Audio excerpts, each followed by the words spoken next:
വ്യക്തികൾക്ക് മോശം സമയം വരുമ്പോൾ അവരെടുക്കുന്ന തീരുമാനങ്ങൾ പലപ്പോഴും തെറ്റായി ഭവിക്കാറുണ്ട്. വ്യക്തികൾക്കാണെങ്കിലും പ്രസ്ഥാനങ്ങൾക്കാണെങ്കിലും അങ്ങനെ സംഭവിച്ച ചരിത്രവും ലോകത്തിന് മുൻപിലുണ്ട്.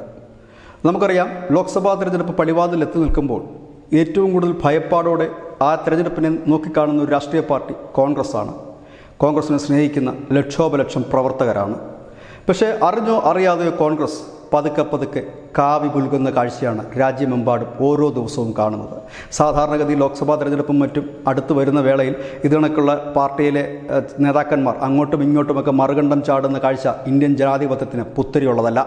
പക്ഷേ ഇപ്പോഴങ്ങനെയല്ല, അടപടലമാണ് പലയിടത്തും മാറിപ്പോകുന്നത്. അതിൽ നിന്നൊക്കെ വേറിട്ട് നിന്നൊരു സംസ്ഥാനമാണ് കേരളം. കേരളത്തിൽ ഒരിക്കലും കാവിക്ക് കാലുകുത്താൻ ഇട നൽകില്ലെന്ന് ഇടതിനും വലതിനും മാറി മാറി പറഞ്ഞു. പക്ഷേ ഇപ്പോൾ അവരുടെ കാൽച്ചൂട്ടിലെ മണ്ണും ഒലിച്ചു പോകുന്ന കാഴ്ചയാണ്. ഞാനിത് പറയുന്നത് ഒരു പത്മജ വേണുഗോപാലിനെ കണ്ടിട്ടല്ല. അതുക്കും മേലെയാണ് BJPക്ക് കേരളത്തിലെ കോൺഗ്രസ്സുകാർ സമ്മാനിക്കാൻ പോകുന്നത്. 2 വമ്പൻ സമ്മാനങ്ങളാണ്. ഒന്ന്, ഒരു രാജ്യസഭാ സീറ്റ്. BJPയെ സംബന്ധിച്ച് ലോക്സഭ അവർക്കൊരു പ്രശ്നമേ അല്ല. ഒരു ഈസി വാക്ക് ഓവർ പോലെയാണ് അവരുടെ പോക്ക്. പക്ഷേ രാജ്യസഭ അങ്ങനല്ല. അവർ നടപ്പാക്കാൻ ഒരുങ്ങുന്ന വമ്പൻ നിയമങ്ങൾക്ക് രാജ്യസഭയിൽ അവർക്ക് ഭൂരിപക്ഷം ഉണ്ടായേ തീരൂ. ഇനി അവർക്ക് രാജ്യസഭയിൽ ഭൂരിപക്ഷത്തിന് കേവലം 4 സീറ്റുകളാണ് കുറവുള്ളത്. ആ 4 സീറ്റുകൾ ഇപ്പോഴേ കേരളത്തിലെ കോൺഗ്രസ് നേതൃത്വം BJPക്ക് വെള്ളിത്തളികയിൽ വെച്ച് നീട്ടിക്കഴിഞ്ഞു. അതായത് ആലപ്പുഴയിൽ കോൺഗ്രസിന് വേണ്ടി മത്സരിക്കുന്നത് കോൺഗ്രസിൻ്റെ നേതാവും രാജസ്ഥാനിൽ നിന്നുള്ള രാജ്യസഭാ MPയുമായ ശ്രീ KC വേണുഗോപാലാണ്. വേണുഗോപാൽ ആലപ്പുഴ മത്സരിച്ച് ജയിച്ചു കഴിഞ്ഞാൽ സ്വാഭാവികമായി രാജസ്ഥാനിലെ രാജ്യസഭാ MP സ്ഥാനം രാജിവെക്കേണ്ടി വരും. ഇപ്പോഴത്തെ കക്ഷി നില അനുസരിച്ചാണെങ്കിൽ, MLAമാരുടെ എണ്ണം അനുസരിച്ചാണെങ്കിൽ BJPക്ക് അവിടെ നിന്ന് ഒരു രാജ്യസഭാ MP കൂടി ലഭിക്കും. അതായത് പിന്നെ അവർക്ക് രാജ്യസഭയിൽ ഭൂരിപക്ഷത്തിന് 3 MPമാരുടെ കുറവ്. അതവർ നേടാൻ അധിക സമയവും വേണ്ട. മറ്റൊരു വലിയ ട്വിസ്റ്റ് പാലക്കാടാണ്. ഷാഫി പറമ്പിൽ വടകര KK ശൈലജയ്ക്കെതിരെ മത്സരിക്കാൻ വരുമ്പോൾ അവിടെ ഷാഫി ജയിച്ചു കയറിയാൽ ഷാഫിയെ കൊണ്ട് മാത്രം നേടിയെടുത്ത പാലക്കാട് സീറ്റ് കാവി കൈകളിലേക്ക് പോകുമെന്നുള്ള കാര്യത്തിൽ യാതൊരു തർക്കവും വേണ്ട. ഞാനിത് പറയുന്നത് വെറുതെയല്ല, കണക്കുകൾ നിരത്തി തന്നെയാണ് പറയുന്നത്. നമുക്കൊന്ന് നോക്കാം പാലക്കാട് നിയമസഭാ മണ്ഡലത്തിൻ്റെ 2011 മുതൽ 2021 വരെയുള്ള വോട്ടിംഗ് പെർസെൻറ്റേജ് എങ്ങനെയാണ്, BJP എങ്ങനെ പിടിമുറുക്കി, ഇനിയൊരു തെരഞ്ഞെടുപ്പ് നടന്നാൽ BJP ഒരുപക്ഷെ ജയിക്കുമെന്ന് ഞാൻ പറയുന്നതിൻ്റെ പ്രധാനപ്പെട്ട കണക്കുകളിലേക്ക് നമുക്ക് പോകാം. 2011 അവിടെ മത്സരിച്ചത് ഷാഫി പറമ്പിലായിരുന്നു കോൺഗ്രസിൻ്റെ. ഷാഫി പറമ്പിൽ അന്ന് നേടിയത് 42.41% വോട്ടുകളായിരുന്നു. അവിടെ CPM ആയിരുന്നു 2ാം സ്ഥാനത്തെത്തിയത്. KK ദിവാകരനായിരുന്നു. KK ദിവാകരൻ നേടിയത് 35.82%. BJPക്ക് വേണ്ടി മത്സരിച്ചത് C ഉദയഭാസ്കർ ആയിരുന്നു. ഈ ഉദയഭാസ്കർ എന്ന് പറയുന്ന ഒരു വ്യവസായിക്കാണ്. അന്ന് വലിയ വാർത്താ മാധ്യമങ്ങളിൽ വന്നതാണ്.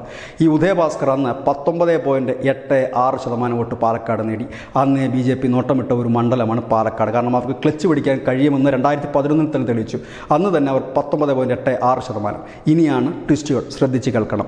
2016 തെരഞ്ഞെടുപ്പ് ഷാഫി തന്നെ വീണ്ടും എത്തുന്നു. അവിടെ അന്ന് ഷാഫി അല്ലെങ്കിൽ കോൺഗ്രസ് നേടിയത് 41.77%. അതായത് 2011 അവർ നേടിയത് 42.41 ആണെങ്കിൽ 2016 ഈ ഷാഫി തന്നെ എത്തുമ്പോൾ 41.77 കുറയുന്നു.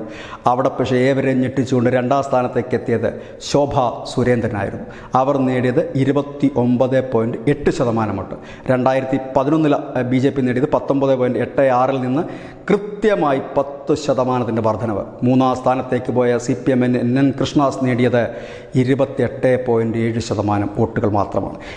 2021 എത്തുമ്പോൾ വലിയ ട്വിസ്റ്റ് തന്നെയാണ് പാലക്കാട് നിയമസഭാ മണ്ഡലത്തിൽ നടന്നത്. ഇഞ്ചോടിഞ്ച് പോരാട്ടം, കേരളം ശ്രദ്ധിച്ച പോരാട്ടം, അവസാന നിമിഷം വരെ വോട്ടെണ്ണലിൽ ചങ്കിടിച്ച മലയാളികൾ കാത്തിരുന്ന പോരാട്ടം.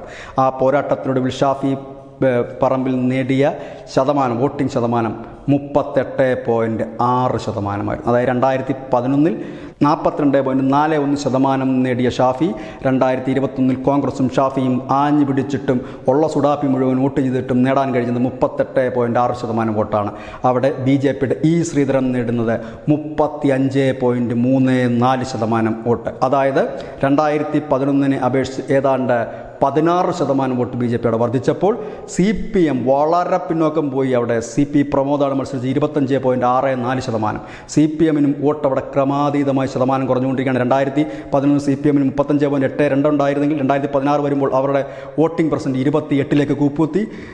2021 വരുമ്പോഴേക്കും അവരുടെ വോട്ടിംഗ് ശതമാനം 25 കൂപ്പുകുത്തി. അതായത് അവിടുത്തെ പ്രധാനപ്പെട്ട ശക്തി പാലക്കാട് നിയോജകമണ്ഡലത്തിലെ പ്രധാനപ്പെട്ട ശക്തി BJPയും കോൺഗ്രസുമായി മാറും. അത് കഴിഞ്ഞ തവണ കോൺഗ്രസ്സുകാർ തന്നെ സമ്മതിക്കുന്ന കാര്യമുണ്ട്.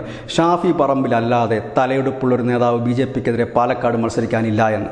ഷാഫി പറമ്പിൽ വടകരയിൽ ജയിച്ചാൽ പാലക്കാട് ഉപതെരഞ്ഞെടുപ്പ് വേണ്ടിവരും. അവിടെ BJP ശക്തനായ ഒരു സ്ഥാനാർത്ഥിയിട്ടാൽ ഈ കണക്കുകൾ ശരിയാകുമെങ്കിൽ ഇനിയുള്ളത് ജയം മാത്രമാണ്. ഇനി ഇവിടെ കോൺഗ്രസ്സുകാർക്ക് ചെയ്യാൻ കഴിയുന്ന 2 കാര്യങ്ങളുണ്ട്. ഒന്ന്, ആലപ്പുഴയിൽ KC വേണുഗോപാലിനെ തോൽപ്പിക്കണം. അതിനുള്ള നീക്കങ്ങൾ ഇപ്പോഴേ മൗദൂദി ചാനൽ തുടങ്ങിക്കഴിഞ്ഞിരിക്കുന്നു. അതിന് കൂട്ടം കൂടി ഒരു വലിയ സമുദായം രംഗത്തെത്തിയിരിക്കുന്നു. അവരുടെ ലക്ഷ്യം ഈ രാജ്യസഭാ സീറ്റ് നിലനിർത്തുക എന്നുള്ളതല്ല, ഞമ്മൻ്റെ ആൾ ജയിക്കണമെന്നുള്ളതാണ്. ഇനി ഷാഫി പറമ്പിലിനെ വടകരയിൽ തോൽപ്പിച്ചാൽ ആ ഒരു സീറ്റ് നിലനിർത്താൻ കഴിയും. നിയമസഭയിൽ ഒരെണ്ണം കുറയില്ല. ഏതായാലും കോൺഗ്രസ്സുകാർ വേണം ആത്മാർത്ഥമായി വിചാരിക്കാൻ. ഇത് കോൺഗ്രസ്സുകാർ അറിഞ്ഞുകൊണ്ട് ദേശീയ തലത്തിലും സംസ്ഥാന തലത്തിലും BJPക്ക് നൽകുന്ന വമ്പൻ ലോട്ടറിയാണ്. ഇത് കൂടാതെയാണ് മറ്റുള്ള കോൺഗ്രസ് നേതാക്കൾ BJPയിൽ ചേരുന്നത്. അത് നമ്മൾ സാധാരണ ലോട്ടറി എടുക്കുമ്പോൾ 100 രൂപ 50 രൂപയൊക്കെ അടിക്കാറുള്ളത് പോലത്തെ കരുതിയാൽ മതി. ഏതായാലും BJPക്ക് കേരളത്തിലുള്ള കോൺഗ്രസ്സുകാർ കൊടുക്കുന്നത് വമ്പൻ സമ്മാനം തന്നെയാണ്. ഇനിയും അനവധി ട്വിസ്റ്റുകൾ വരും ദിവസങ്ങളിലുണ്ടാകും. ഇത് കണ്ട് സഖാക്കൾക്ക് സന്തോഷം തോന്നാനിടയില്ല. കാരണം അവരുടെ കാൽച്ചൂട്ടിലെ മണ്ണും ഇളകി തുടങ്ങിയിരിക്കുന്നു. അധികം വൈകാതെ അതിൻ്റെ പൂർണ്ണതയിലേക്ക് എത്തുക തന്നെ ചെയ്യും. ഇതാണ് ന്യൂസ് ഞാൻ വളർത്തുന്നത് പോയിൻ്റ്. നന്ദി, നമസ്കാരം.